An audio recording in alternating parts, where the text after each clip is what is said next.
जय श्री कृष्ण। भगवान आपकी सभी मनोकामना पूर्ण करे और आपको व्रत का संपूर्ण फल प्राप्त हो। आइए सुनते हैं अहोई माता की कहानी। प्राचीन समय की बात है। एक स्त्री के 7 पुत्र थे। उसका हंसता खेलता परिवार था। दिवाली आने वाली थी। घर की लिपाई पुताई के लिए उसे मिट्टी की ज़रूरत थी। वह मिट्टी लेने जंगल की तरफ गई। उस दिन कार्तिक कृष्ण पक्ष की अष्टमी का दिन था। एक जगह उसे अच्छी मिट्टी दिखाई दी। वह मिट्टी खोदने लगी, पर वहाँ एक सेई की मांद थी।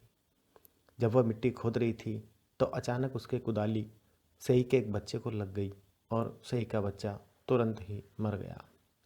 यह देखकर उस स्त्री का मन दुख और ग्लानि से भर गया, लेकिन अब क्या हो सकता था। पश्चाताप करती हुई वह मिट्टी लेकर घर चली गई। कुछ दिन बाद उसके एक लड़के की अचानक मृत्यु हो गई। उसे बड़ा दुख हुआ। कुछ दिन बाद ही एक और बेटा बीमार होकर चल बसा। इस तरह एक एक करके उसके 7 लड़के चले गए। वह स्त्री अपने पुत्रों के वियोग में बहुत दुखी रहने लग गई। एक दिन भर होती हुई पड़ोस की बड़ी बूढ़ी औरतों के पास बैठ कर के कहने लगी, पता नहीं यह क्या और कैसे हो गया। मैंने तो कभी कोई पाप भी नहीं किया। हाँ, एक बार मिट्टी खोदते वक्त अनजाने में सेई के एक बच्चे को मेरी कुदाली लग गई थी और वो मर गया था। उस घटना के बाद साल भर से अंदर ही मेरे सारे पुत्र भगवान को प्यारे हो गए। बुजुर्ग स्त्रियों ने उसे धैर्य बंधाते हुए कहा, तुमसे जो अनजाने में पाप हुआ है उसे तुमने सबके सामने स्वीकार कर लिया है, इसलिए तुम्हारा आधा पाप तो धुल ही चुका है।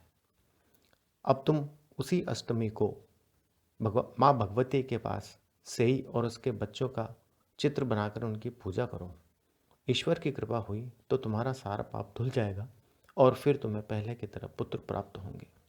उसने सलाह मान ली और ऐसा ही किया।